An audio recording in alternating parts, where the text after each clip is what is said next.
নমস্কার। আজ আলোচনা করব বাড়ির বাস্তু অনুযায়ী বাথরুম কোথায় কোথায় থাকলে জীবনে নানাবিধ সমস্যার সৃষ্টি করতে পারে। সেই রকম আজ আলোচনা করব বাস্তুর নর্থ জোন বা উত্তর দিকে যদি বাথরুম থাকে তাহলে কি হতে পারে। নর্থ জোনে বাথরুম থাকলে চাকরি ক্ষেত্রে সমস্যা হয়। যদি আপনি সেই বাস্তুতে বসবাস করছেন তাহলে কিন্তু চাকরি ক্ষেত্রে বিভিন্ন সমস্যার সৃষ্টি হবে। আপনার চাকরি ক্ষেত্রে অপরচুনিটি কম আসবে।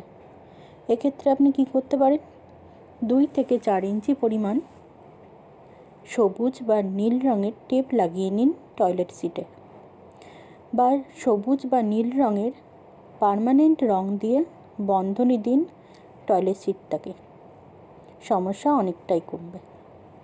এই রকম বাস্তু সম্পর্কে আরও অনেক টিপস পেতে সঙ্গে থাকুন। ধন্যবাদ।